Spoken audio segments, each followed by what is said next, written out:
예, 안녕하세요. 금일 대한토목학회 제1회 해외건설 포럼 사회를 맡게 된 한국전력국제원자력대학교의 정국용입니다.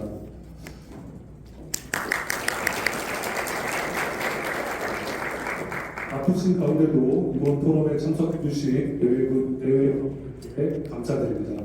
특히 국토교통부 김태병 기술안전정책관님께 특별한 감사의 말씀을 드리겠습니다. 오늘 포럼 주제는 해외건설 글로벌 경쟁력 강화와 국내 건설 제도 개선 방향이라는 주제로 시작하겠습니다. 먼저 저희 학회장이신 정춘 회장님의 인사 말씀 듣겠습니다.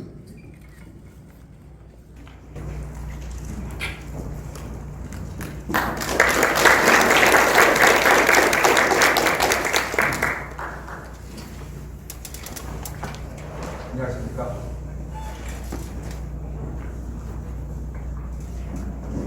네, 안녕하십니까. 대한토목학회장 정준기입니다. 오늘 축복입니다. 축복에 걸맞게 날씨가 굉장히 뜨겁습니다. 이곳이 강남 토목판인데 아마 차를 안 몰고 오신 분들은 강남역에서 오르막길 걸어오라고 땀을 조금 빼셨을 거라 생각합니다. 또한 수고에도 불구하고 이렇게 참석해 주셔서 대단히 감사합니다. 기후 변화 탓인지 올 무척 덥습니다. 그리고 방금 말씀드리셔서 오늘은 축복입니다. 본격적인 더위를 상징하는 절기입니다. 예전에 중동과 동남아의 더위와 흙먼지 속에서 고생하신 해외건설 선배님들의 노고가 생각나고 고마움이 마음속에서 불어납니다. 오늘 우리 학회 해외건설위원회가 주관하는 제1회 해외건설 포럼을 개최하게 되었습니다. 바쁘신 가운데도 이 자리에 참석해 주실 모든 분들께 감사드립니다. 김수장 대장님, 우리 여러분들, 그리고 국토교통부를 대표하여 참석해 주신 김태병 부장님, 그리고 여러 관계자분들께 각별한 감사 인사드립니다. 2025년, 바로 내년입니다. 우리나라 해외 건설이 60년을 맞이합니다. 1965년 태국의 고속도로 해외 건설 사업을 시작으로 2024년 관광비 누적 수주액이 9,774억 불을 넘었습니다. 조만간 1조 불이라는 특별한 숫자의 성과를 달성하게 됩니다. 이제 또 다른 차원의 도약이 필요한 시기입니다. 그 변화에는 세계 선도 기술의 개발과 해외 진출을 위한 국가적 정책 관비와 지원이 필요합니다. 학술단체로서 대한토목학회도 이에 필요한 역할을 하고자 합니다. 기술 개발에 필요한 학술적 지원과 정책 연구, 그리고 다양한 국가와의 학회 차원의 협력 관계를 공고히 함으로써 K건설이 세계화의 이익을 담당하고자 합니다. 그 첫 단추로 올 2월 대외건설위원회를 출범하였습니다. 그리고 오늘 위원회의 첫 대외 공식 행사를 개최하게 되었습니다. 토목과 인프라가 미래 산업사회에서 확실하게 자리매김하기 위해서는 글로벌 건설 시장에서 K건설이 주도적 역할을 해야 합니다. 우리 건설기업과 건설인들이 글로벌 선도기업과 글로벌 리더로서 성장하여야 합니다. 이를 위해서는 정책과 제도, 기술과 교육 등 글로벌 관점에서 되짚어보고 연구하여 발전시켜야 할 많은 사항들이 있습니다. 우리 학회는 해외건설위원회를 통해 산학연관이 함께 모여 심도 있는 논의와 함께 그 해결 방안 또는 제한 사항 등을 제시하고자 합니다. 금일 해외건설정책 포럼에서는 글로벌 인낙찰 제도와 국내 인낙찰 제도를 비교 논의하면서 우리 건설기업이 글로벌 시장에서 보다 높은 초격차 경쟁력을 확보하기 위한 제도적 개선을 중점적으로 논의하고자 합니다. 국내 건설 산업의 발전이 해외 건설 산업의 발전으로 자연스럽게 연결될 수 있도록 보다 합리적인 발전 방안이 제안되기를 바랍니다. 이를 위해서 해외건설협회의 정창구 단장님이 우리 해외건설의 60년 역사와 성과에 대해서, 우리 해외건설위원회 위원장인 현대건설 김기범 전무님이 국내 건설 제도의 글로벌 정합성 필요성과 엔지니어링 업체의 경쟁력 방안에 대해서 발제해 주십니다. 이어서 2부 행사에서 해외건설위원회 고문인 연세대학교 한정원 교수님이 9분의 패널과 함께 90분 동안 해외건설 경쟁력 강화를 위한 열띤 논의를 해주실 것으로 기대합니다. 아무쪼록 오늘의 발제와 토론이 정책적인 담화로 그치는 것이 아니라 보다 발전적인 개선과 도약의 시작점이 되는 성공적인 토론이 되기를 바랍니다. 지난달 필리핀 토목학회의 초청으로 필리핀에 다녀왔습니다.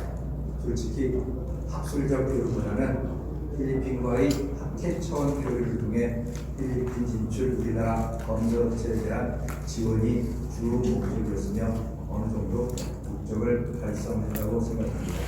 앞으로 이러한 해외 건설 사업에 대한 가능한 지원을 학회 차원에서 지속적으로 진행할 예정입니다. 사람의 행복을 위해서 그리고 사회의 발전을 위해서 시간과 함께 더하게 되는 것과 벌게 되는 것이 있습니다.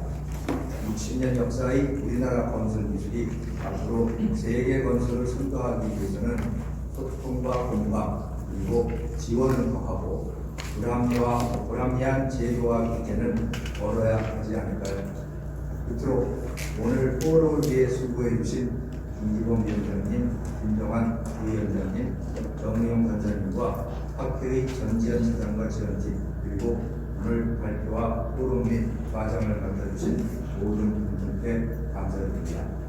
더운 여름 건강하게 지내시기 바랍니다. 고맙습니다. 다음은 국토교통부 김태명 기술 노작가 등의 축사가 있겠습니다.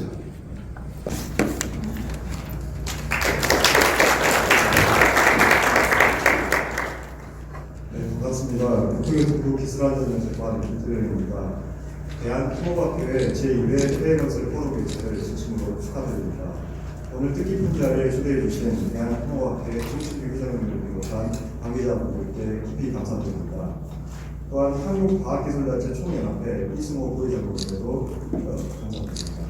우리 해외건설은 1965년 태국 고속도로 사업을 수주한 이후로 지난 60년간 눈부신 성장을 이루어왔습니다. 대규모 해외 수주를 통해 7, 80년대 오일쇼크와 2008년 글로벌 금융위기를 극복하는데도 큰 기여를 했습니다. 중동, 동남아 등 현재 어려운 여건 속에서도 우리 건설업계는 끊임없이 도전해왔고 세계가 주목하는 창의적인 세계 시공으로 건설 기술의 획기적 발전을 이끌어왔습니다. 이와 같은 해외 건설 사업의 성과는 오늘날 GDP의 16%와 200만 명의 일자리를 책임지는 우리나라 건설 사업의 밑거름이 되어왔습니다. 하지만 최근 고물가, 원자재 가격 상승, 이에 따른 공사비 상승, 부동산 PF 시장 부식 등 건설 경기 부진으로 인해 우리 건설 사업은 많은 위기를 겪고 있습니다. 그러나 다행스러운 점은 세계적인 경기 둔화와 지정학적 악재 속에서도 2023년 313억 불을 수주하며 해외 건설 수주 실적은 지속 증가하고 있습니다. 따라서 우리 건설 산업의 위기 극복을 위해 그 어느 때보다도 해외 건설에 대한 기대감이 큰 상황입니다. 이런 맥락에서 73년 전통을 자랑하는 대한토목학회에서 해외건설위원회를 출범하고 제1회 포럼에서 해외건설 글로벌 경쟁력 강화와 국내 건설제도 개선 방안을 논의하는 것은 매우 뜻깊고 시적절하다고 생각합니다.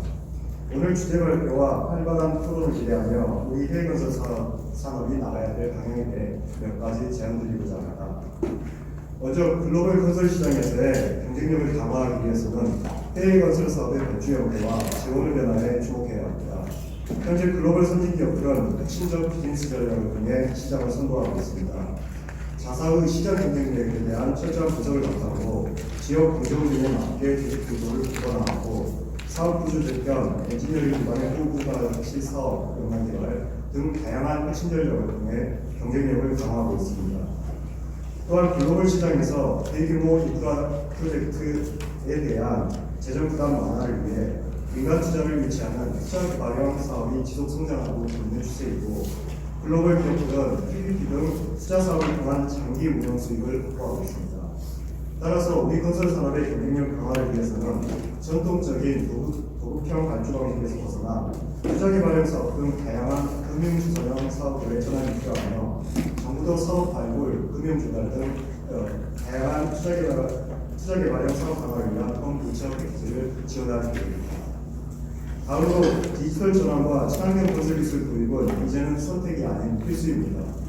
건설 산업의 기술 솔루션을 제공하는 콘택트 기업에 대한 투자와 협력을 강화해야 합니다.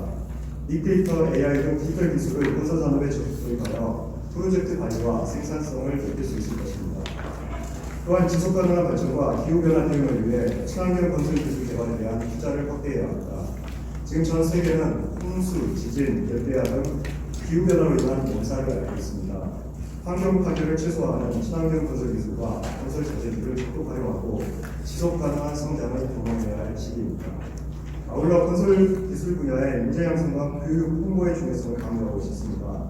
글로벌 건설 산업 시장에서 경쟁력을 갖추기 위해서는 우수한 인재 영역이 필수적인데 안타깝게도 요즘 젊은 인재들이 건설 산업 분야를 기피하고 있는 상황입니다.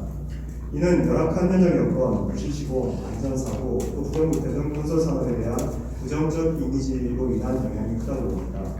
현장 여건 개선과 후배 척결, 안전한 시공을 위해 그리고 또 건설 산업 이미지 개선을 위해 정부와 산학연이 함께 중장기 계획을 마련해서 적극 대응해 나가야 한다고 생각합니다.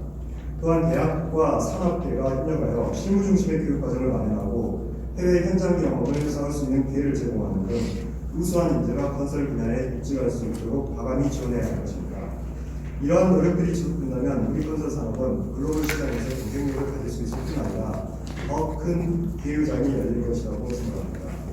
인간의 도전과 열정을 뒷받침할 수 있도록 정부 역시 앞으로 학회 업계들과 더욱 긴밀히 소통하면서 해외 건설 발전을 유심 양면으로 지원하겠습니다.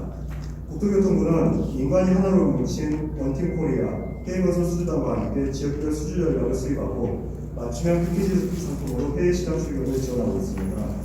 지난주에는 해외 건설 수주 플랫폼 강화 간담회도 개최되었는데 도급 사업에 특징된 해외 건설 사업의 체질 개선과 함께 도시개발 등 유망 분야에 대한 진출을 강화하기 위해 정부, 업계, 유관기관이 머리를 맞대고 해외 투자 사업 활성화 전략을 마련하고 있습니다.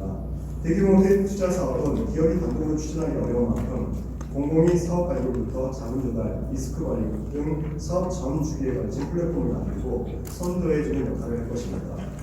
이와 함께 금융 및 기술 개발, 인력 양성 등 우리 해외 건설 기업들의 경쟁력 강화를 위해 정책적 지원을 아끼지 않을 것입니다. 우리의 강점인 스마트시티, 철도, 도로, 중앙 플랜트 등 K건설이 해외 시장을 주도할 수 있도록 정부도 산학연과 함께 더욱 힘써 나가겠습니다.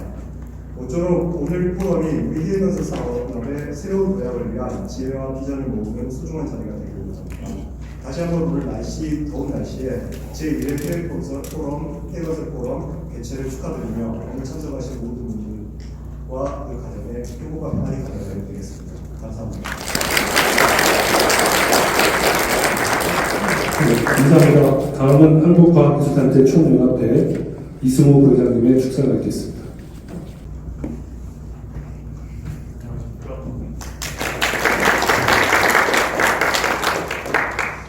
예, 반갑습니다, 여러분.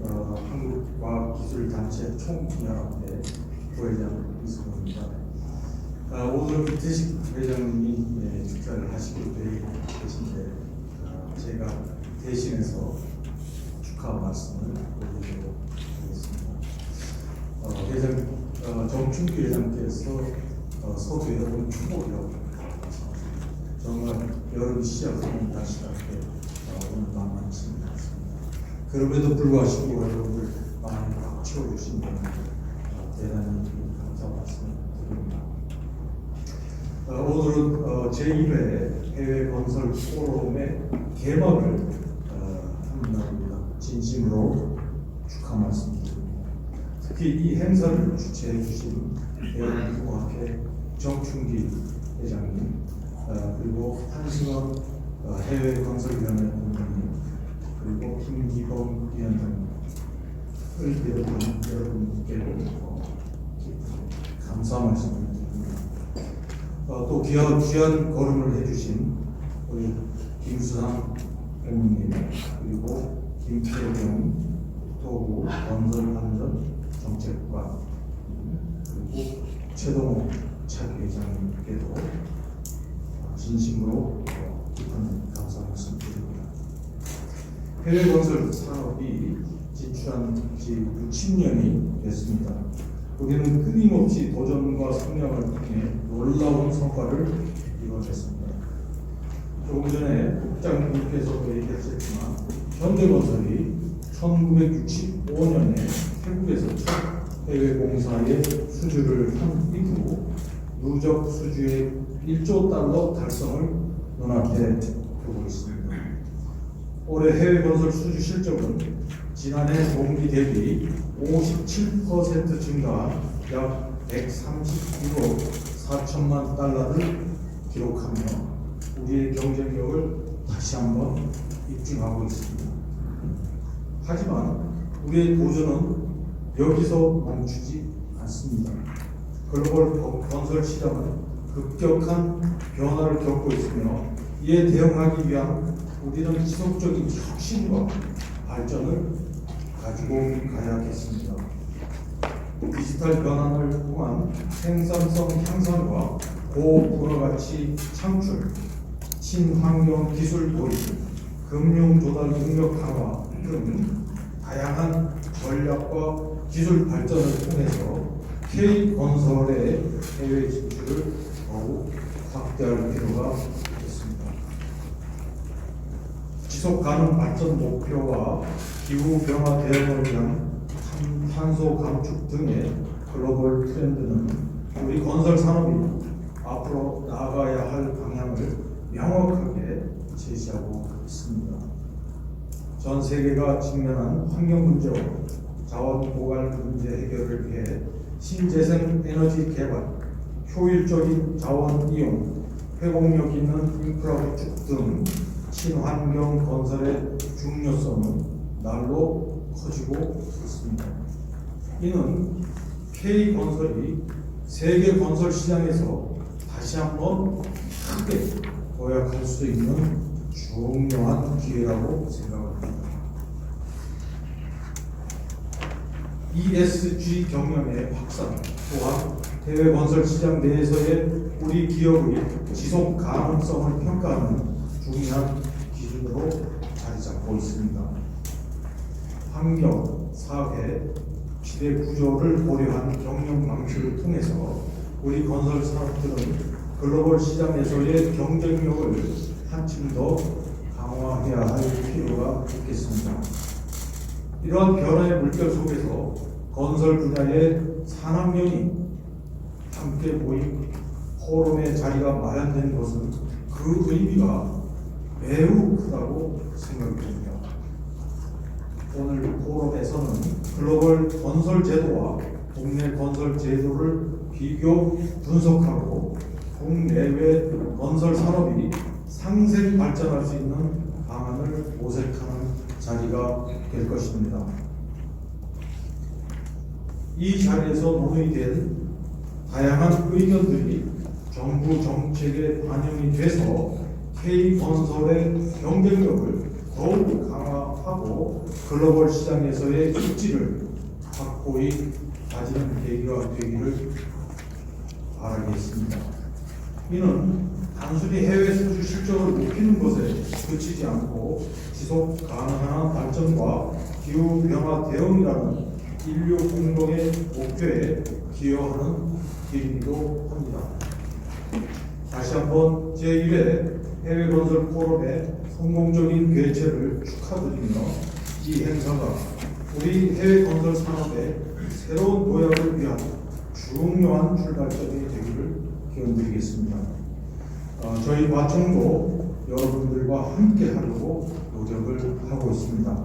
여러분들의 지속적인 관심과 지원을 부탁드리겠습니다. 감사합니다.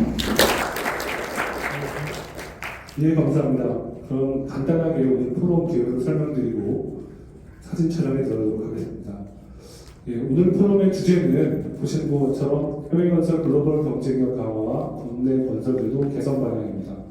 본 주제는 해외건설위원회 20여 분이 토론을 끝에 토론한 뒤에 기존의 해외건설 정책이 EDCF, ODA, PF, 해외건설 사업 정보와 같은 지원으로 주로 이루어졌었는데 이번에는 국내 건설 제도와 글로벌 제도 정합성에 대해서 논의를 한번 해보자라는 취지로 주제를 도출하였고, 그런 취지 하에 해외건설 정책과장님이 아니신 기술혁신과 과장님을 모시게 되었습니다. 또한 김태경 기술안전정책과장님도 모시게 된 이유에 큰 배경이 있습니다. 두 번째로는 오늘 포럼은 1부와 2부로 진행될 겁니다. 1부에는 주제 발표로 두 분께서 발표를 해주셨고, 이에 대한 질의사항은 포럼 뒤에 맨 마지막에 받도록 하겠습니다. 마지막으로 사진 촬영은 여러분들의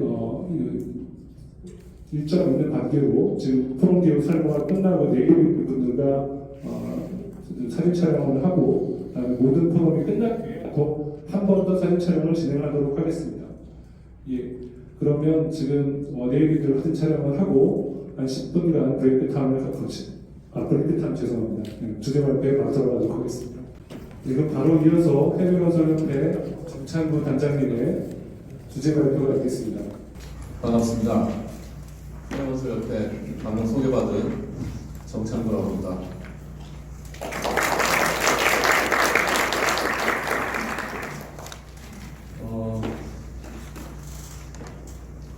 저희 해외건설협회가 해야 될 일을 토목학회에서 이렇게 해주셔서 다시 한번 감사드립니다. 제게 주어진 시간이 25분 정도 되는 걸로 알고 있고요. 시간 최대한 맞춰서 하도록 하겠습니다. 앞서 여러분들 말씀하셨지만 정확히 말씀드리면 내년이 해외건설 60주년이고요.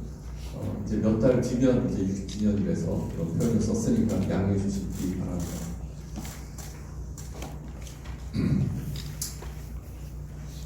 우리 해외건설 수주가 65년에 시작이 돼서 대략 한 10년 정도를 저희가 개척기로 보고 있습니다. 이 당시에는 사실은 주로 지리적으로 가까운 아시아 지역이 주로 수주를 많이 했던 지역이고요. 주로 미군 발주 군납공사라든지 일부 이제 단순 시공인력 투입하는 도로 건축 사업 중심으로 하다가 확장기가 이제 도래했습니다. 당시 유가도 상승하고 그러다 보니까 이 시기에 76년부터 83년도에는 해외 수주가 100억 불이 넘었었어요. 그때 대한민국 1년 수출액이 얼마인지 아십니까? 1년 수출액보다 많은 해가 있었습니다. 요즘으로 치면 1년에 한 7천억 불 수주했던 거예요. 엄청나죠, 해외건설이. 1976년도에 한국수출입은행이 탄생을 했고요. 같은 해 1976년도에 해외건설 협회가 생겼습니다. 수출을 지원하라고 한국수출입은행이 생겼고 해외 수주를 지원하라고 당시 해건협이 생기면서 해적법도 생겼던 시기입니다. 그러다가 이제 다시 유가가 좀 많이 떨어지면서 침체기를 겪게 됩니다. 그러다가 93년부터 97년 아시안 게임이라든지 이런 걸 통해서 다시 좀 도약을 했고요. 조정기를 거쳐서 2004년 이후에 저희가 지금까지 상당히 긴 시간, 한 20여 년 가까이 재도약기를 갖고 있다 이렇게 보고 있습니다. 저희 수주 실적은 아까 앞서에서도 말씀해 주셨지만 한 200억 불 정도만 더 수주하면 누적 1조 불 정도가 될 것 같습니다. 연말에 1조 불이 달성이 되면 아마 그때 큰 세레머니가 있을 것으로 예상이 되고 있고요. 9,794억 불 중에 토목이 18% 정도, 금액 기준입니다. 금액 기준으로는 토목이 한 18% 정도 되고요. 중동이 절반, 기타 지역, 특히 아시아가 32%, 북미 태평양 수입니다. 10년 단위로 한번 끊어봤습니다. 65년부터 10년간은 토목이 67%로 금액은 크지는 않지만 당시 수주액으로는 토목 부분이 가장 많았고요. 75년부터 84년에는 건축, 그리고 85년부터 94년에는 다시 토목이 가장 비중이 컸고요. 그 이후에는 아시다시피 이제 플랜트가 금액이 좀 크다 보니까 50% 60% 이상 이렇게 차지했습니다. 10년 단위로 지역별로 봐서도 65년도에는 아시아, 다음엔 중동, 아시아, 중동, 아시아. 사실 타 지역도 한번 보시면은 북미 태평양이라든지 유럽, 아프리카 지역, 중남미 또 나름대로 증가하고 있음을 알 수 있고요. 저희가 지역 다변화, 공정 다각화를 국토부가 노력한 결실이라고 보입니다. 저희 수주 분석을 간단히 해드리면 앞서도 말씀해 주셨지만 과거에는 단순 도급 사업 위주로 하다가 UA 원전을 기점으로 시공자가 금융을 주선하는, 곧 다시 말씀드려서 발주처가 재정 여건이 풍부함에도 불구하고 시공자에게 금융을 주선하는 그런 요청이 많아졌고요. 아시다시피 UA 원전이 대표적인 시공자 금융 사업입니다. 국제유가하고 해외건설 수주 간의 상관 개수가 0.9 수준으로 상당히 높고요. 다만 최근에는 아래 그래프에서도 보시듯이 상관 개수가 0.8 정도로 다소 낮아지고 있습니다. 그렇다면 발주 재원별 우리 기업의 지역별 공정별 수주 비중을 봤습니다. 발주처 예산으로 추진되는 고급형 사업은 대부분 중동 지역에서 92% 이상 점유하고 있고요. 아래 그림을 한번 보시면은 북미 태평양 지역에서는 저희가 특히 재작년에 국내 그룹사 공사가 많다 보니까 이렇게 하늘색으로 표시가 좀 많이 되고 있는데요. 어쨌든 중동 지역은 전통적으로 산유국의 풍부한 재정에 바탕으로 한 고급 사업이 92.2%를 차지하고 있고요. 아프리카 지역은 ODA, 초록색으로 보이는 부분이 ODA입니다. ODA 규모가 상당히 큰 걸 알 수 있습니다. 오른쪽 보시면은 토목은 발주처 예산 67%, 그리고 ODA로 발주되는 비중이 토목 부분에서는 25%가량 된다고 보시면 될 것 같고요. 투자개발 사업은 선진 권역을 중심으로 주로 토목 분야에서 활발하게 추진되고 있습니다. 지역별 국가별 인프라 투자 갭을 한번 보겠습니다. 맥킨지 자료에 따르면은 과거 2000년부터 2015년 그리고 향후 18년, 2017년부터 35년 동안 과연 인프라 투자 갭이, 다시 말씀드려서 인프라에 투자를 해야 되는 실제로 어떤 수요와 글로벌 금융이나 재정으로 투자를 받는 그 규모의 갭이 매년 한 5천억 불 내외가 갭이 생깁니다. 대륙별로 한번 보시면은 2000년부터 2015년 보시면은 차이나가 여전히 향후 18년 동안에 또 맨 아래 빨간색입니다. 인프라 갭이 굉장히 큼을 알 수 있고요. 눈에 띄는 부분은 중간에 인도도 인프라 갭이 3%에서 8% 정도까지 더 확대가 된다고 보시면 됩니다. 이 말씀은 인프라에 대한 개발 수요가 많은 인도 같은 국가도 향후에는 계속적인 쇼티지가 난다. 투자를 계속 덜 받는구나 이렇게 이해하시면 될 것 같고요. 라틴 아메리카 같은 것도 그렇고 미국도 사실은 22%가 여전히 인프라 수요가 있음에도 불구하고 갭이 있습니다. 향후 18년도 20% 정도 갭이 생기고요. 유럽도 마찬가지로 완전히 해소가 안 된 그런 상황임을 알 수 있습니다. 오른쪽 그림을 한번 보시면은 맨 오른쪽 그림입니다. 하늘색으로 표시되어 있는 국가들 보시면 인도 0.7, 사우스 아프리카 0.6, 아래 인도네시아 1.2, 멕시코 1.3, 미국 0.5, 브라질 1.1, 이태리 0.2, 영국 0.5, 독일 0.5.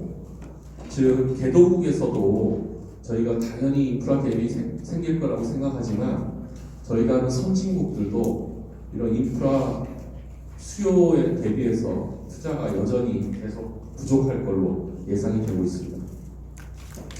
그렇다면 투자개발 사업의 수주 현황하고 사례를 한번 보여드리고 싶은데요. 앞서 도급 사업하고 시공자 금융은 언급을 해드렸고 투자 사업은 현 정부, 이전 정부에서도 마찬가지지만 기업들이 더 이상 2012년 전후에 있었던 대규모 어닝쇼크 사태로 인해서 수주 방식이나 계약 방식을 투자개발형으로 다양하고 선진화하려는 시도가 계속되고 있습니다. 하지만 투자개발 사업 수주 실적은 여전히 전체 수주액의 한 5% 정도밖에 안 되고요. 물론 카인드가 6년 전에 설립을 했는데요. 설립 이후에 어쨌든 조금씩 늘어나고 있다 이렇게 이해하시면 될 것 같습니다. 주요 투자 사례, 토목 쪽의 사례를 한 3가지 정도 보여드리겠습니다. 여러분들 아시는 차나칼레 사업이죠. 차나칼레 사업은 국토부에서도 지원을 했지만 상당히 그 이상적인 구조로 저희 국내 기업들끼리 팀코리아도 꾸리고 현지 터키 업체들과 함께 세계 최장 현수교를 세운 이미 준공을 했습니다. 2023년 터키 공화국 수립 100주년 기념에 맞춰서 저희가 일본을 통쾌하게 제끼고 수주를 했던 그리고 정확하게 2023년에 맞춰서 개통을 했습니다. 총 투자비가 31.4억 불. 튀르키예는 터키죠. 그죠? 튀르키예가 데데커티 포션이 72대 28로 여기서 보이는 부분은 이런 개도국은 여전히 파이낸싱에 어려움이 있다 보니까 이런 에쿼티 포션이 28%까지 이렇게 올라갑니다. 물론 거기에 튀르키예 정부의 보증이라든지 터키 도로청으로부터 MRG 같은 MTG 교통량에 대한 MTG를 통해서 상당히 안정적인 프로젝트를 끌고 갔고요. 특히 우리나라 수출입은행 K슈어 같은 ECA들이 적극적인 투자를 해줌으로써 상당히 안정적으로 성공한 사업이고요. 사실 요 후속 사업이 지금 수위로 지금 주겠다고 해서 국내 기업들이 상당히 큰 규모인데요. 올해 안에 아마 수위로 다시 수주를 할 것으로 이 4개 기업들이 같이 공동 수주할 계획을 갖고 있습니다. 자, 또 하나입니다. 제가 G건설이라고 썼지만 사실 그 투자개발 사업을 열심히 하고 있는 SK나 GS건설 같은 곳에서 오랫동안 두들긴 끝에 몇 년 전에 호주에서 MEL 노스 이스트 링크 프로젝트를 수주를 했었죠. 빅토리아주 최대 규모의 도로 터널 PPP 사업으로 멜버른 북동쪽에 있는 도로 프로젝트로서 길이는 7.5km밖에 안 되는데요. 총 사업비는 130억 불입니다. 혹자는 그러더라고요. 7.5km면은 우리나라 같으면 한 5분의 1 가격이면 할 수 있을 걸 130억 불이나 투자를 한다고 하는데요. 실제로 이 호주 사업은 현재 순항하고 있고 사업 구조도도 한번 보시면 아시겠지만 에쿼티 포션이 9%밖에 안 됩니다. 그리고 대출이 91%로 42억 불, 에쿼티가 4억 불. 그럼 나머지 84억 불은 정부 보조금이에요. 빅토리아 주정부의 보조금이 84억 불이나 안정적으로 지원이 됩니다. 그러다 보니까 특수 목적 법인에서 이 사업을 수주하고 운영함에 있어서 굉장히 안정적인 그리고 25년 동안 굉장히 안정적인 운영 수익이 예상이 되고요. 사실 우리 국내 건설사가 투자한 금액 대비 25년 동안 받는 배당액이 EPC 마진보다도 배당액으로 챙기는 금액이 훨씬 큰 걸로 알려져 있습니다. 여기에는 또 PF가 국내 금융기관들, 산업은행, 국민은행을 비롯한 일본계, 유럽계, 프랑스계 상당히 많은 기관들이 참여를 했고요. 물론 우리나라 수출입은행을 포함한 아주 좋은 그 구조로 선진국 시장을 참여한 사례라고 볼 수 있습니다. 이를 계기로 국내 건설사들이 호주 시장도 열심히 두드리고 있다 이렇게 보시면 될 것 같습니다. 제가 지지난주에 영국 출장을 한 10일 동안 다녀왔는데요. 이 실버타운 터널 현장을 갔었습니다. 실버타운이 런던에서 보면 사실은 굉장히 런던은 한국 한강처럼 다리가 테임스강에 많을 것 같지만 교통량이 충분히 흡수를 할 만큼 다리가 많지 않습니다. 그래서 테임스강 하절을 연결하는 연장 1.4km의 도로 신설 사업인데요. 이게 입찰형 PPP로 나와서 2019년도에 모든 계약을 완료하고 투자를 하는데 그 영국의 에버딘이라는 곳하고 스페인의 신트라 그다음에 네덜란드의 뱀이라는 회사에서 왜 SK 에코플랜트를 초청을 했을까요? SK가 튀르키예 해저터널 BIM을 통한 해저터널 실적을 받고 있어서 초청을 받아서 에쿼티 포션 10% 참여를 했지만 건설 포션 20%를 가져가서 이제 성공적으로 잘 하고 있는 사업입니다. 이 사업이 생각보다는 마진이 굉장히 좋은 걸로 제가 그 현장 소장님 통해서 한 10% 가까이 되는 걸로 알려져 있고요. 주요 특징 중에 NEC라고 나중에 말씀드리겠지만 New Engineering Contract 방식으로 계약을 체결했습니다. 우연치 않게 이 사업은 수주하고 나서 바로 코비드-19이 터졌죠. 그래서 영국은 완전히 락다운을 했었습니다. 그럼에도 불구하고 현장을 최대한 운영하려고 했지만 8개월 가량의 공사 중단이 되었습니다. 하지만 당초 준공기일이 내년 3월인데요. 한국이 열심히 또 다른 페로비알 컨스트럭션을 비롯한 뱀을 다그쳐서 지금 다 캐치업을 했고 오히려 한 달 정도 조기 준공도 할 수 있다라는 얘기를 들었습니다. NEC라는 계약은 뒤에 말씀드리겠지만 발주처와 시공사가 끊임없이 대화를 하고 토론을 하고 어떤 그 공사 기간 내에 계속 커뮤니케이션을 통해서 게인 쉐어, 페인 쉐어 손해 보면 손해도 나누고 이익이 나면 이익도 서로 나누는 그런 구조입니다. 엄청나게 많은 다큐멘테이션이 들어가야 되죠.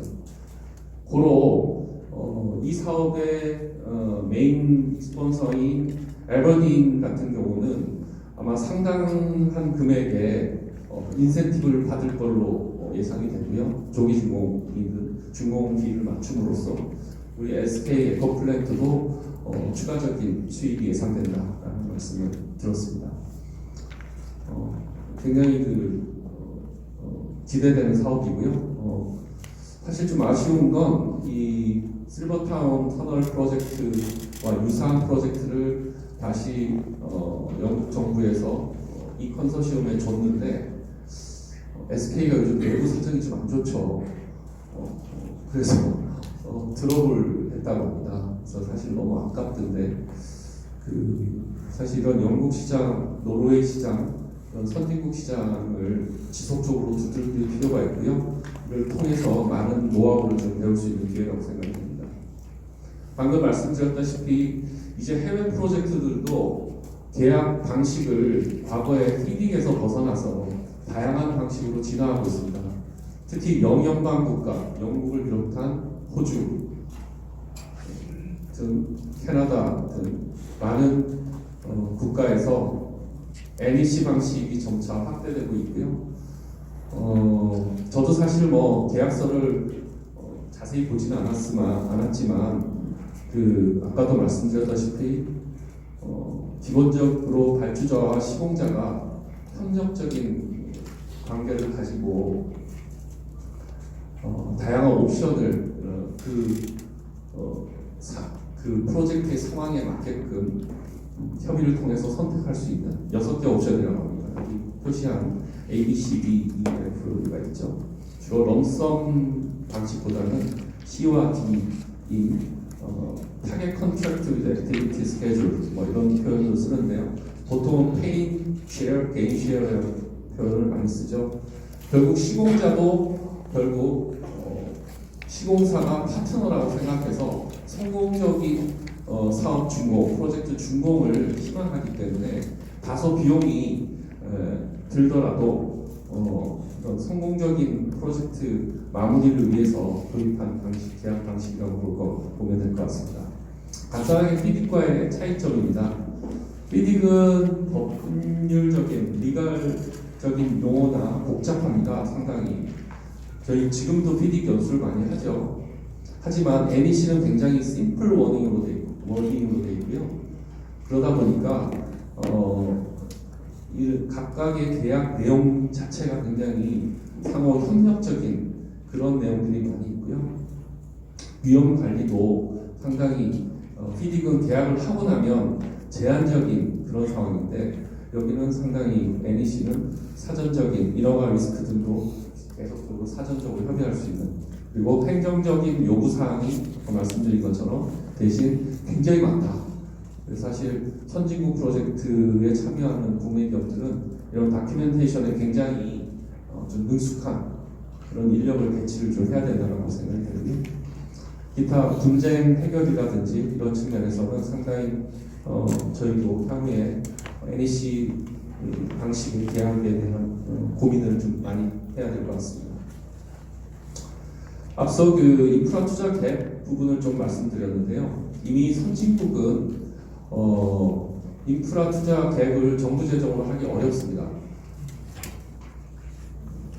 그러다 보니 아주 좋은 신용도를 기반으로 민간 투자 유치를 하기 위한 투자개발 사업, 멀천트 형태 시장에 맡기는 그런 형태의 자금 조달을 많이 하고 있고요. 실제로 저희가 레피니티브를 통해서 매년 인프라 플랜트에 투자되는 프로젝트 파이낸싱을 다 한번 분석을 해봤는데요. 98%가 다 PPP 사업이고요. 그리고 90% 이상이 선진국에 대한 PF입니다. 저희는 흔히 개도국에 대한 PF가 많을 것 같지만 실제로 개도국에는 PPP가 성공하기가 사실 굉장히 어렵고요. 물론 프로젝트 파이낸싱도 여전히 어렵다는 걸 확인할 수 있었습니다. 중저소득 국가는 인간 투자 유치를 위해서 PPP법을 제정하고 있으나 빨리 끝내겠습니다. 시간이 끝나네요. 하여튼 그 ODA나 MDB를 많이 활용한다 이렇게 보시면 될 것 같고요. 북미 시장은 아까 말씀드린 NEC와 비슷한 프로그레시브 디자인 앤 빌드 PDB 방식을 주목받습니다. 여기도 혁신형 설계 시공 일체형 방식인데요. 결국 독소 조항들을 사전에 협의해서 계약을 통해서 협의를 통해서 제외를 시킴으로써 공사비도 줄이고 공기 리스크도 줄일 수 있는 그런 사업이라고 볼 수 있고요. 결국 우리 기업들도 선진국 PPP 사업에게 좀 더 유리하다고 생각하고 이 부분에 대한 진출 노력이 필요해 보입니다. 결국 선진국보다 개도국이나 신흥국은 에쿼티 투자를 많이 해야 되기 때문에 사실은 자본 이런 롱텀 자본을 구하기가 어렵다는 그런 측면에서 월드뱅크 투자 재원 보여드렸고요. 자, 끝으로 해외 건설의 국내 산업에 미칠 영향입니다. 수주액은 외관적인 수주액은 4위 정도 되는데요. 사실 앞서 말씀드렸다시피 국가 위기 때마다 해외 건설이 굉장히 크게 기여를 했고요.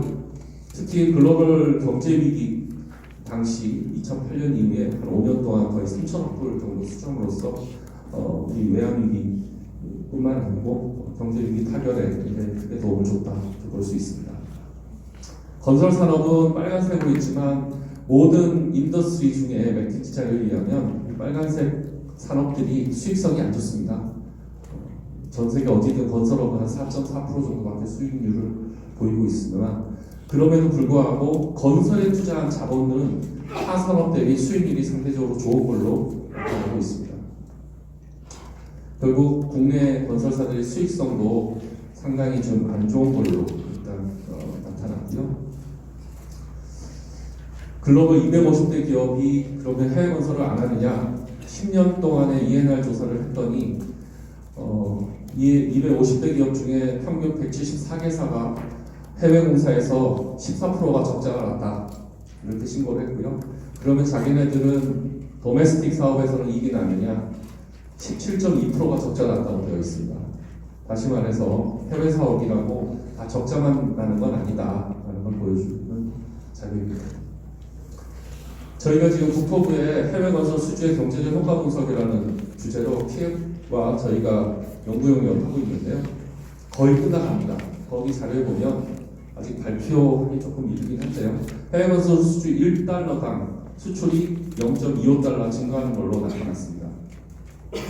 22년도에 310억 불 수주로 인한 수출 증가액은 약 77억 불 정도 되는 걸로 그렇게 보이고요. 전체 우리 유의성을 따졌을 때 통계적 유의성으로 한 0.25 정도로 수주 지속성을 담보했을 때 그렇게 보이고요. 부가가치 유발 효과의 경우에는 2019년 기준으로 아래 표 보시면은 대한민국 전체 산업의 산업 산출량이 4,365조 원 중에 건설 산업이 275조 원, 그 중에 해외 건설이 20.8조 원 정도로 수주 효과가 생산 유발 효과가 전체의 0.48, 건설업은 7.56% 정도 보인다고 보고요. 취업자 수인 경우는 기자재라든지 각종 제조, 환경 분야, 유관 산업까지 다 포함한 숫자로 전체 저희 2,455만 명의 취업자 수 중에 6만 6천 명 정도가 해외 건설 관련 취업자 수다 이렇게 보고 있습니다. 빨리 끝내겠습니다. 기업들은 지속 가능한 해외 건설 산업을 위해서는 기술력 확보 노력을 지속해야 됩니다. 모듈력, 디지털 트윈 등 생애 전축에 대한 BIM까지 그런 노력들을 해야 되고요. 앞서 말씀드린 대로 선진국 시장으로의 이제는 과감한 도전을 할 때라고 봅니다. ESG 경영에 부합하는 타 산업과 인구화 그리고 수익성 위주의 질적 성장을 위한 과감한 외국 기업 M&A가 필요한 시점이고요. 정부도 원팀 코리아 지원 체계 고도화를 통해서 이제는 예상 규모도 좀 더 대폭 늘리고 세제 혜택이라든지 그리고 우크라이나 종전이 되면은 전 복구 사업 등의 과감한 지원 그리고 한국형 개발금융기관 DFI 설립이 이제는 본격화돼야 될 시기라고 봅니다. 기재부에 다 없애야죠. 언제까지 지금 그 공기업들이랑 방만하게 해외 투자를 하는 시대는 지났죠. 없애야 될 거라고 보고요. 아까 국장님이 말씀하셨지만 해외 건설 전문 인력에 대한 체계적인 DB를 통해서 이 토목학회 출신들의 이런 전문 인력도 향후에 많이 활용해 줬으면 좋겠습니다. 해외 건설 산업은 60년 우리나라 경제 성장에 충분히 기여했다고 저는 생각하고요. 제 발표는 여기서 마치겠습니다. 감사합니다. 네, 감사합니다. 정찬희 관장님께서 경제 박사다우시니까 투자 사업 쪽에 대한 설명을 자세히 듣고 갔습니다. 다음은 저희 해외건설위원회 위원장이시자 현대건설 전문인으로 계신 김기범 팀장님께서 발표 주제 발표를 하겠습니다. 네, 안녕하십니까. 네, 방금 소개받은 대한통합학회 해외건설위원장 현대건설 김기범 팀장입니다.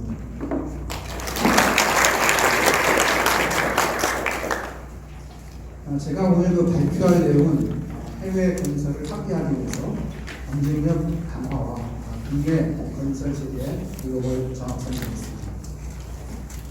저는 35년간 시공회사에서 근무를 해왔고 20년을 가까이 해외 생활을 하면서 직접 제가 경험한 것을 바탕으로 작성을 하게 되었습니다.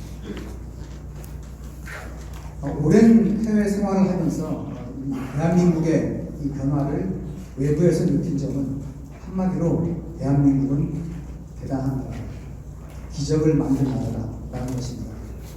자동차 산업, 반도체 산업, K조선, 그리고 요즘 K방산 잘 나가고 있습니다. K컬처, 전 세계를 주름잡고 있습니다. 전쟁 폐허에서 기적을 만든 나라, 그리고 세계에서 가장 뛰어난 두뇌를 갖고 있는 나라가 대한민국입니다. 해외에서 한국을 바라보는 눈은 우리가 국내에서 생각하는 그것보다 엄청나게 큽니다. 해외에 나가게 되면 외국 사람들이 한국에서 왔다라고 하면 다시 한번 보는 그러한 나라입니다. 우리 K건설 보겠습니다. 아시다시피 65년도에 태국 고속도로 공사 처음으로 진출했습니다. 그때도 대한민국은 후진국이었습니다. 하지만 해외를 진출했습니다. 70년대 오일 쇼크 당시 우리 중동에서의 달러는 경제 발전에 많은 기여를 하였고 76년 사우디 주베일 산업화 공사 그때 계약고가 9억 3천만 불인데 대한민국 1년 예산의 25%를 차지하였습니다. 해외 첫 진출 이후에 60년 만에 글로벌 빅5에 진입을 하였고 글로벌 탑 티어들과 우리는 어깨를 나란히 하고 있습니다. 자, 그런데 우리 K건설의 앞날은 어떻게 생각하십니까? 가장 큰 문제는 건설 산업에 대한 사회에서 부정적인 인식이라고 생각됩니다. 마치 부정부패와 부실시공의 온상인 양 매도되어 옵니다. 우리 건설 기술인도 반성할 점이 있습니다. 현재 건설은 타산업 대비 노동 생산성이 저하되고 있고 종합건설 업체 수 대비 수주액도 후퇴하고 있습니다. 건설 기술인이 100만 명이 넘었다고 하지만 2004년 20대, 30대 건설인은 64%였습니다. 그러나 2023년 16%로 줄었고 앞으로 10년 뒤에 2033년에는 4%를 예상한다고 합니다. 건설 산업의 위기가 아닐 수가 없습니다. 2024년 국내 건설 시장은 작년 대비 1.5%가 감소한 187조를 예상하고 있고 전 세계 시장은 2024년 작년 대비 6%가 증가한 14조 6천억 불로 예상을 하고 있습니다. 시장 규모로는 100배가 넘는 그러한 시장입니다. 우리 대한민국은 수출을 통해서 눈부신 발전을 이룬 나라입니다. 앞서 정창부 단장께서 발표하신 것처럼 해외 건설의 확대의 필요성은 충분히 있습니다. 하지만 현 주소 우리의 위치는 어디에 있는지 높은 빌딩을 지으려면 기초가 튼튼해야 하듯이 해외 건설을 확대하기 위해서는 그 기초가 되는 국내의 제도, 건설 문화, 건설 기술이 탄탄하게 받쳐주어야 됩니다. 모래 위에 성을 쌓을 수는 없습니다. 먼저 국내 입찰 제도의 정합성 말씀드리겠습니다. 해외에서의 입찰 사례를 살펴보게 되면 싱가포르 LTA 평가는 기술 40%, 가격 60%로 평가가 되었습니다. 입찰서를 발급한 이후에 발주처와 입찰자는 장기간에 걸쳐서 클래리피케이션을 미팅을 합니다. 그리고 입찰서를 제출한 이후에도 장기간에 걸쳐서 미팅을 하죠. 그리고 입찰 평가는 발주처 자체 내에서 철저히 대외비로 평가되어지고 있고 낙찰자에게만 통보가 이루어집니다. 크로스 아일랜드 페이스 1 15개 공구 발주 현황을 보시면 9개 공구에서 금액적으로 로이스트한테 낙찰이 되었고 3개의 공구는 세컨 로이스트 그리고 3개의 공구는 세 번째, 네 번째 로이스트에 낙찰이 되었습니다.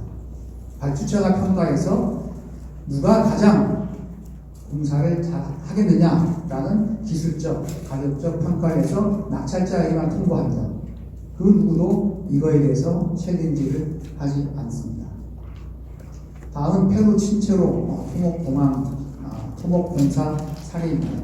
기술 60%, 가격 40%로 평가되어지고 저희 현대건설 제2V가 금액적으로는 중국 제2V에 밀려서 세 번째였습니다. 하지만 기술평가에서 월등하게 1등을 받았고 종합평가 1등에 낙찰되었습니다. 특이한 점은 그때 국내 이 페루 친체로 공항공사는 대규모 토공사입니다. 그 당시에 저희는 국내에서 MG, MEC를 비롯한 스마트 건설 기술을 상당히 적용을 하고 있었습니다. 이 기술을 이번 테크니컬 프로포저에 집어넣음으로써 우수한 점수로 낙찰을 받게 된 것입니다. 이러한 평가, 발주처 내부에서 평가를 했고 이러한 표로 발표를 했고 중국 업체들은 어떠한 책임도 없었습니다. 다음은 최근에 입찰한 미국의 팰리세이드 터널 공사 사례입니다. 기술이 40, 가격 60% 빌드오니 공사입니다. 저희가 해외에서 많은 공사를 입찰했지만 이번 미국 팰리세이드 공사처럼 가장 페어하고 리즈너블한 공사는 없었다라고 할 정도로 상당히 선진화된 입찰이었습니다. 먼저 발주처는 이 드라프트 입찰서를 발급을 하고요. 그 다음에 입찰자와 발주처는 1대1 미팅을 통해서 입찰서 조항을 합리적으로 개정해서 입찰서를 발급을 합니다. 입찰서 발급 이후에도 입찰자들과 지속적으로 클래리피케이션을 미팅을 합니다. 그리고 최종 입찰자 요구사항을 반영한 어덴담이 발급된 이후에 저희는 입찰을 하였습니다. 그 방식을 보게 되면 계약 조건입니다. 계약 조건, 저희 가장 보수적으로 있는 부서가 법무팀입니다. 법무팀이 평가하기에 이제까지의 공사 중에 가장 합리적인 계약 조건입니다. 입찰 방식은 발주처와 입찰 참여자가 적극적으로 소통을 합니다. 과연 이 공사를 성공적으로 하기 위해서는 어떤 조건으로 하면 되느냐를 끊임없이 서로 이야기를 하고 입찰서를 개정을 합니다. 윈윈 전략이죠. 그리고 협력업체도 저희 원청사가 금액을 받기 전에 철저하게 스코프 오브 워크에 대해서 규명을 하고 입찰 전에 금액을 받고 그것을 입찰서에 반영을 하고 미국 상당히 네이버 코스트가 비싸죠. 그 유니온과의 네이버 코스트 발주처 주관하에 어그리먼트를 맺고 그것을 저희는 입찰서에 반영을 했습니다. 디자인 빌드 같은 경우에는 입찰자 탈락 비용이 있고요. 최종적으로 발주처가 평가해서 이 공사를 가장 최적으로 잘할 수 있는 업체에 낙찰하는 방식이 되겠습니다. 국내 입찰의 경우입니다. 해외 건설 시장과는 다르게 국내 제도는 특이한 입찰 제도를 갖고 있습니다. 저는 이러한 해외 사례를 반영을 해서 국내의 독특한 입찰 제도를 개선하는 것이 필요하다고 생각이 듭니다. 즉, 국내 건설 제도의 글로벌 장합성이 필요합니다. 특히 기술력 입찰인 경우에는 우리가 사전에 심의위원 풀을 공개를 하고 그 풀에서 심의위원을 선정을 하죠. 그리고 가장 짧은 시간 내에 평가를 하여 업체에 낙찰을 합니다.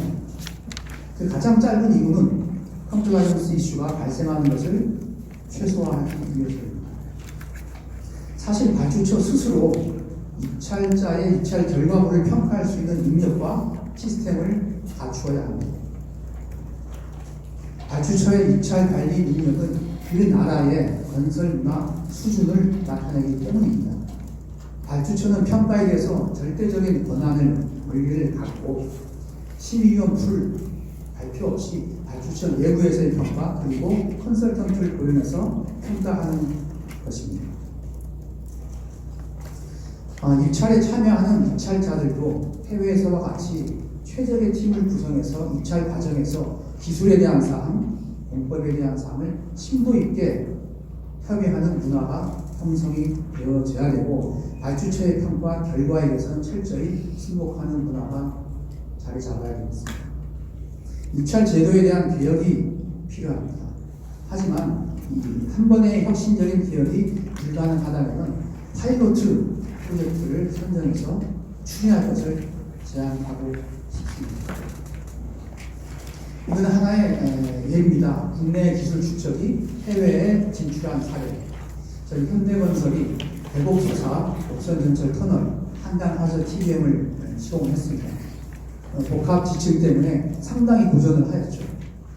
하지만 저희는 외국에서 그리고 국내에서 기술자를 모집을 했고 TBM TF팀을 만들어서 2년 동안 기술 축적을 했습니다.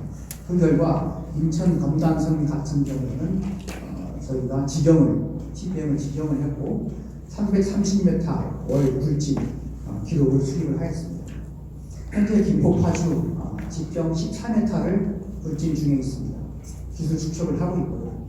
이것이 바탕이 되어서 현재 파나마 메트로 3호선 같은 직경의 크기의 TBM 터널을 지금 불진 준비 중에 있습니다. 그리고 지난달에 미국 팰리세이드 터널 공사, TBM 공사, 미국 JV사와 같이 대등하게 기술적으로 협의를 하면서 입찰 참여를 하였습니다. 즉, 국내에서의 기술과 역량이 확보가 되어야 해외 진출의 기반이 마련할 수가 있습니다. 다음은 국내 엔지니어링 업체의 근로를 경쟁력 강화법입니다. 해외 시장 확대 측면에서 보게 되면 엔지니어링의 현실은 시공회사보다 아무나라도 생각이 됩니다. 해외 EPC 공사에서 가장 중요한 것은 초기 설계 단계입니다. 초기 설계 단계가 얼마나 잘 되어 있느냐에 따라서 구매와 시공에 대한 비용이 결정이 되기 때문입니다. 불행히도 저희 현대건설 같은 경우에는 해외 EPC 공사는 해외 유수의 엔지니어링사를 데리고 가죠. 그리고 국내사가 참여를 하더라도 일부만 참여를 하는 게 현실입니다. 하지만 국내 설계사들이 과연 기술적인 능력이 없을까요? 실력이 없을까요? 저는 그렇게 생각하지 않습니다. 기술 자체로는 외국과 비슷하다고 생각이 되어집니다. 혹시 부족한 부분이 있더라도 우리가 마음만 먹으면 충분히 따라잡을 수가 있습니다. 왜냐? 저희 대한민국 기술자의 머리는 세계 최고입니다. 국내 엔지니어링사의 해외 시장 점유율은 1% 미만입니다. 그 고부가가치라고 하고 있는 PNC 수행 능력, 엔지니어링 능력, 그리고 발주처의 대응 능력 상당히 부족합니다. 결국 해외 시장에서 국내 엔지니어링은 단순 설계 업무 정도만 수행하고 있는 것이 현실입니다. 제가 경험한 예를 한 가지 소개해 드리겠습니다. 해외 EPC 공사에서 제가 현장 소장이었고 JV 공사였죠. 그래서 메인 설계는 유럽 업체의 엔지니어링사에 줬고요. 국내 업체는 국내 건축 그쪽을 저희가 중견 엔지니어링사에 줬습니다. 1년 동안 설계를 하면서 유럽 업체는 계속 한마디로 자금이 나오는 겁니다. 발주처 PMC로. 그래서 유럽 출장을 자주 왔습니다. 가서 문제가 무엇이냐 발주처 책임자하고 회의를 하면서 물론 우리가 잘못한 부분도 있지만 많은 부분이 발주처에서 스코프 오브 웍에 없는 이러한 사항들을 많이 요구하고 있었습니다. 반면에 국내 엔지니어링사 아주 1년 동안 조용했습니다. 그래서 저 생각에 역시 국내사가 발주처와 소통이 잘 되고 있구나 라고 생각했었죠. 세월이 1년이 지나서 저희가 최종 결과물 보고를 받았습니다. 그걸 보고 저는 깜짝 놀랐습니다. 저희가 입찰 대비 물량이 20 내지 30%가 커진 거예요. 디자인 비즈이기 때문에 그것은 컨트랙터의 책임입니다. 나중에 이것을 회복하기 위해서 저는 발주처에 클레임을 했고 상당한 고난의 시간이 있었습니다.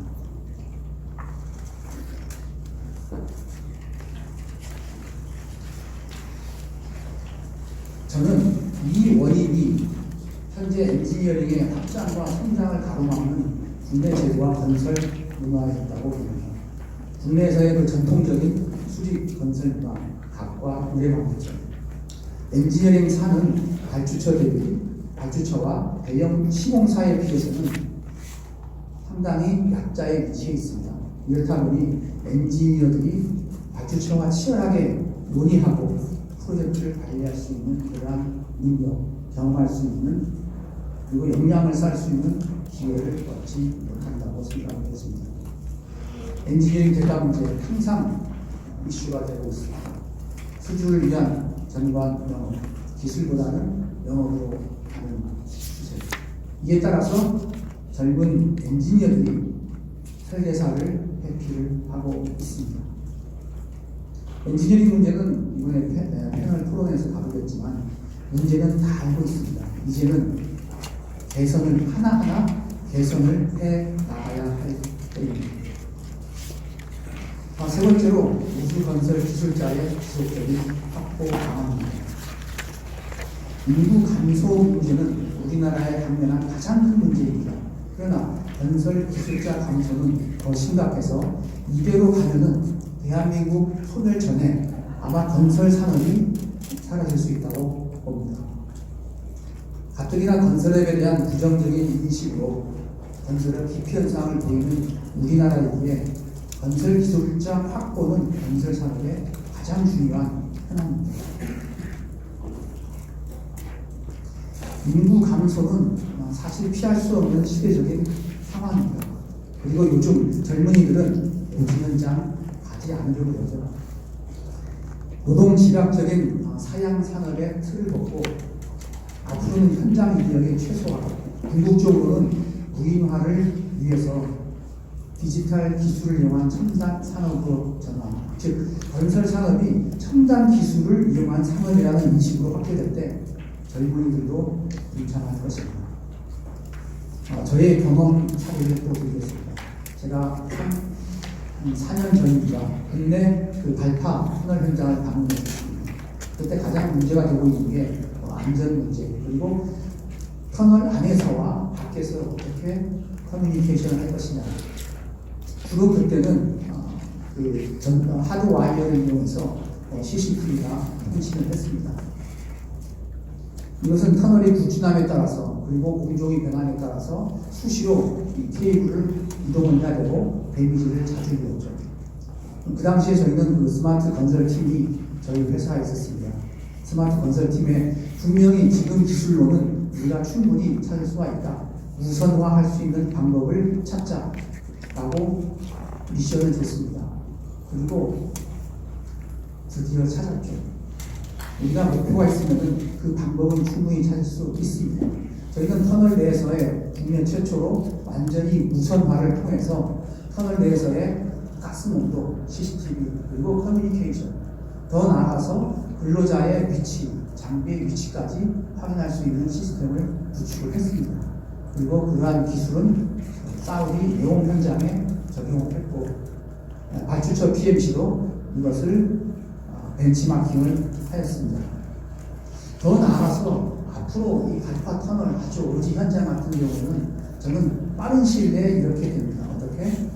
로봇대가 고해상 카메라를 이용해서 막장을 촬영을 합니다.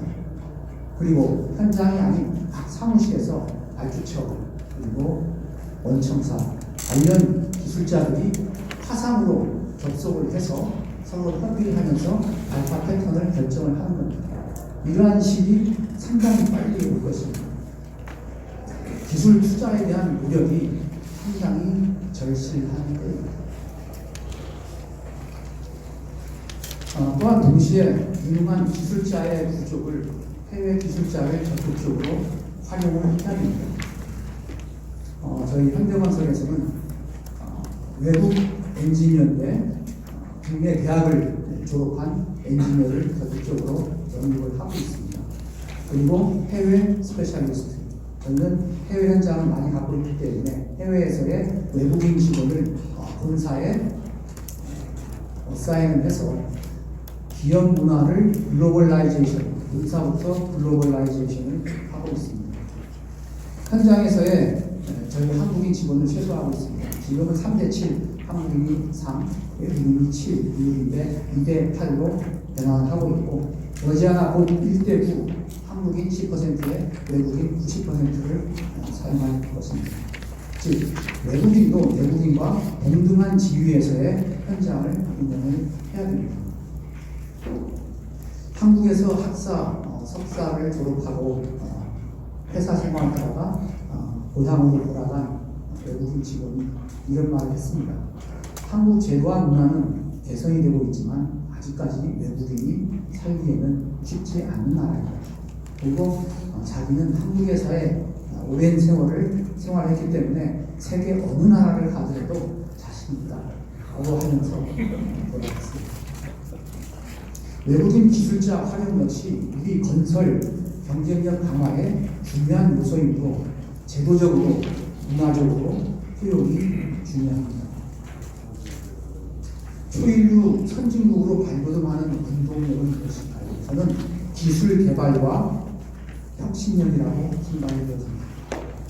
건설 산업에서 제도에 대한 혁신은 필수이고 이 혁신은 그 방향은 글로벌라이제이션이라고 확신을 합니다. 제도의 글로벌라이제이션, 건설 문화의 글로벌라이제이션이 그것입니다. 민관이 머리를 맞대고 제도와 문화의 글로벌라이제이션을 위한 체질 개선을 통해 경쟁력 확보만이 우리 해외 시장을 더욱더 확대할 수가 있습니다. 저희 대한민국의 힘은 어려움이 있을 때마다 단기간에 합심을 해서 글로벌을 세계를 유행할 수 있는 그러한 능력이 있는 나라입니다. 아무쪼록 오늘 이 포럼이 우리 대한민국 K건설의 발전에 작은 밑거름이 되었으면 하는 바람으로 마치겠습니다. 감사합니다. 네, 감사합니다. 지금까지 질문에 들었습니다. 7분간 휴식을 취하고 3시 20분부터 본격적으로 포럼을 시작하겠습니다.